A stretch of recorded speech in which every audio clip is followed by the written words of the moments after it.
General English and legal language की महा revision की ये 6वीं वीडियो है। चैनल पर नए आए हैं और पिछली वीडियोज महा रिवीजन की आपने नहीं देखी है तो आप चैनल के प्लेलिस्ट में general English and legal language के प्लेलिस्ट में चले जाइएगा। वहाँ पर आपको महा रिवीजन की जो पिछली वीडियोज हैं सारी मिल जाएंगी, तो आप देख सकते हैं, महा रिवीजन कर सकते हैं।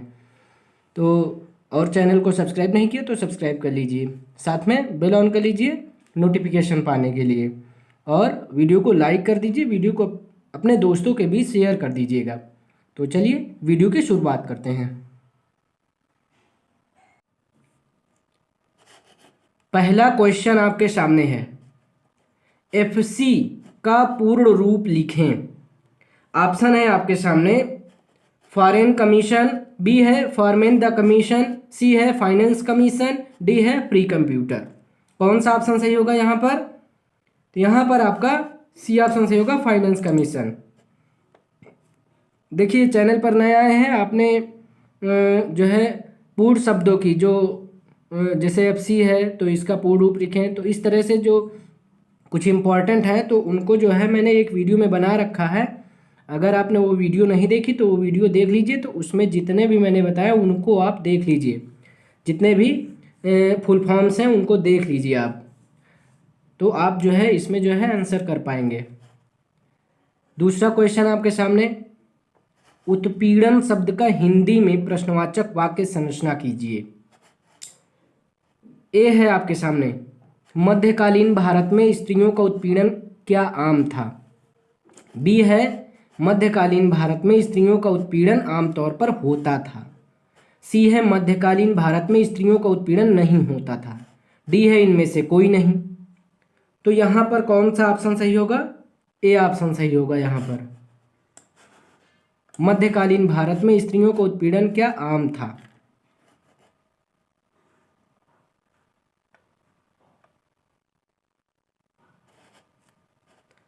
तीसरा क्वेश्चन, इजलास कोर्ट रूम तो वाद रेशियो, फिर यहाँ पर कौन सा शब्द आएगा?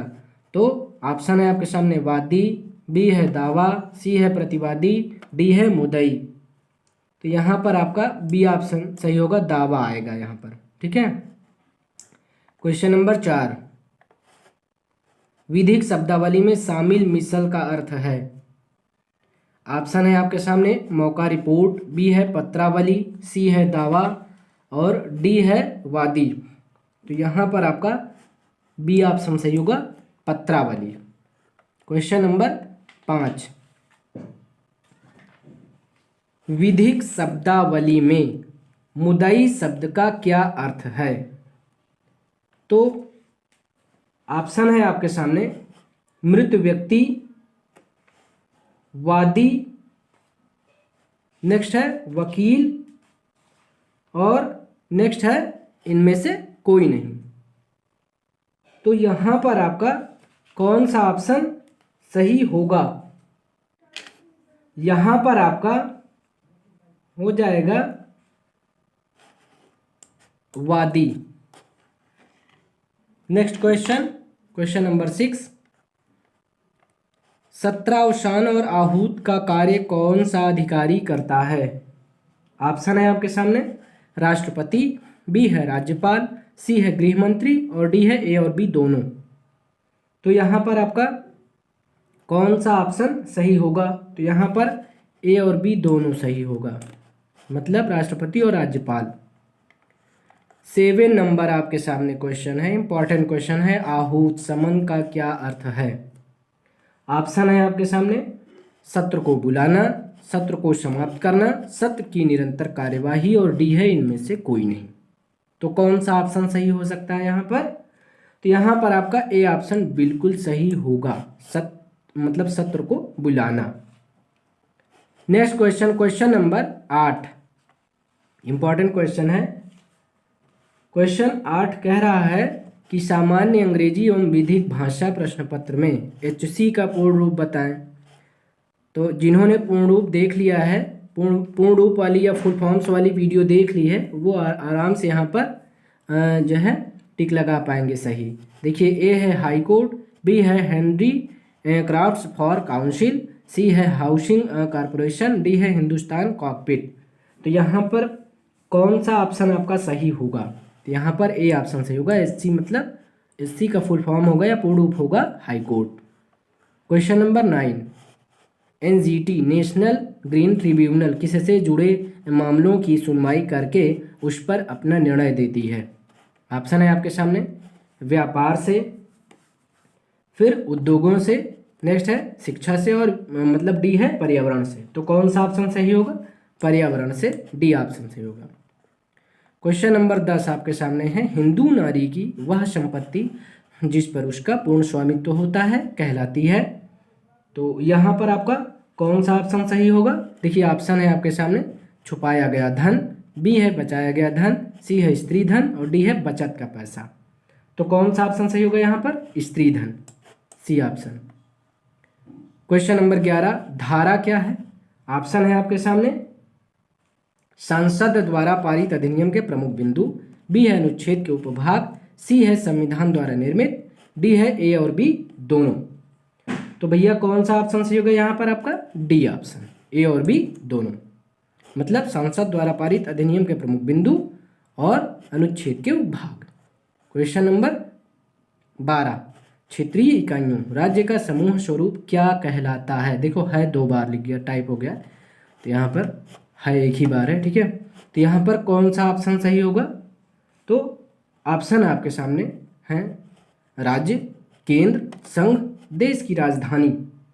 तो यहाँ पर सी ऑप्शन सही होगा, संघ।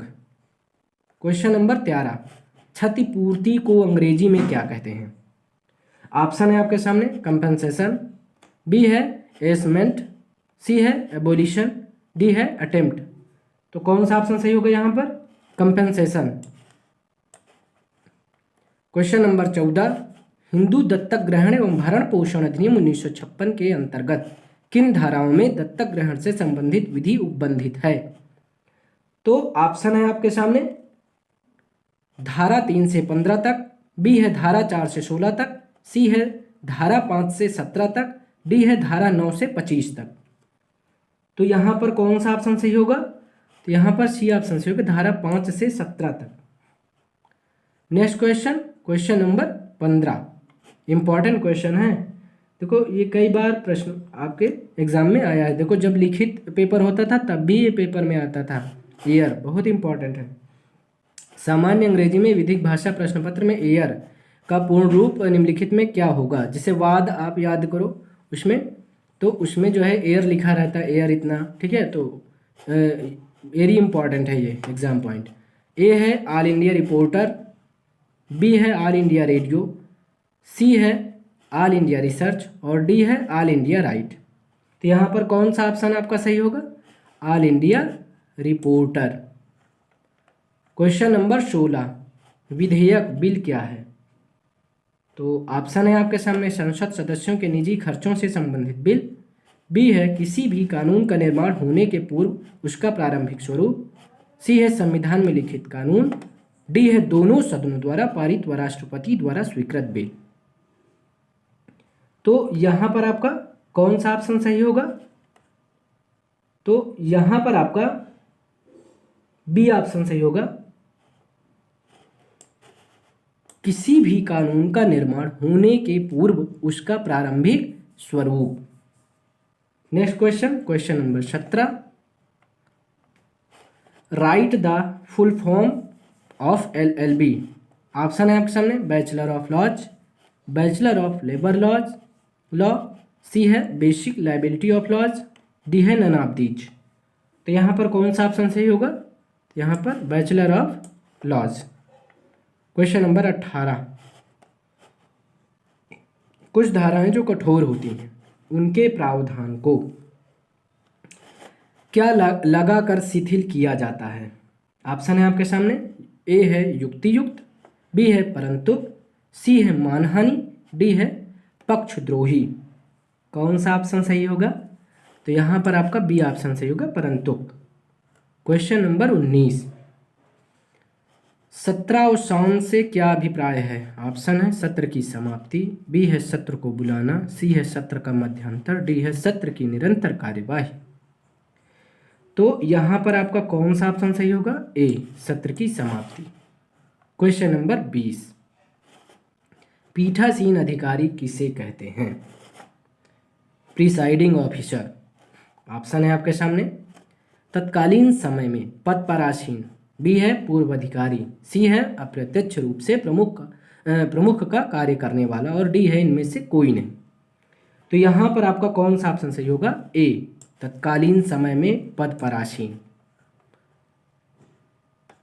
क्वेश्चन नंबर 20 हो गया है। 21 नंबर, विधिक शब्दावली में डिक्री शब्द का क्या अर्थ होता है?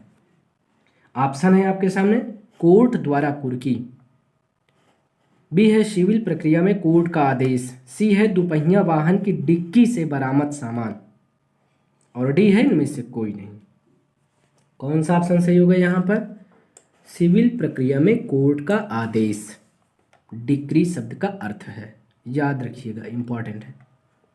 क्वेश्चन नंबर 22, IJIL का पूर्ण रूप लिखें। ये भी इंपॉर्टेंट है, ये भी पेपर में कई बार पूछा जा चुका है, पहले लिखित परीक्षा में पूछा जाता था, तो इसका मतलब है इंपॉर्टेंट होगा। ऑप्शन ए है international justice of innovation and learning, B है international justice of India and learning, C है international journal of innovation and learning, D है international and justice of innovation and learning. कौन सा option सही होगा? तो यहाँ पर सी ऑप्शन सही होगा, international journal of innovation and learning. Question number 23, विधिक शब्द सादेहम का अर्थ है। ऑप्शन है आपके सामने, संपूर्ण शरीर, नेक्स्ट है निवासी स्वयं, सी है जीवित व्यक्ति कोई भी, और डी है इनमें से कोई नहीं। तो कौन सा ऑप्शन सही होगा यहाँ पर? निवासी मतलब स्वयं। 24, LLT का पूर्ण रूप लिखें। देखो फुल फॉर्म्स पूछे जाते हैं एग्जाम में, याद रखना। ए है लैंग्वेज लर्निंग टेक्नोलॉजी, बी है लर्निंग लैंग्वेज टेक्स्ट, सी है लोकल लर्निंग टेक्नोलॉजी, डी है लोकल लैंग्वेज टेक्नोलॉजी। कौन सा ऑप्शन सही होगा? देखिए मैं फिर से कह रहा हूँ, अगर फुल फॉर्म्स वाली अगर नए चैनल पर आए हैं हमारे और जो है फुल फॉर्म्स की वीडियोस नहीं देखी हैं, तो आप general English and legal language के प्लेलिस्ट में चले जाइएगा, वहाँ पर आपको मिल जाएगा, और आप जो है पूरी वीडियो जो है जितने भी फुल फॉर्म्स बताए गए हैं सारे देख लीजिएगा, तैयार कर लीजिएगा, ठीक है। तो यहाँ पर आपका ए ऑप्शन सही होगा, language learning technology. Question number 25, दंड प्रक्रिया संहिता के अधीन कार्यवाही की जाने के लिए मजिस्ट्रेट के समक्ष मौखिक या लिखित में प्रस्तुत कथन क्या कहलाता है?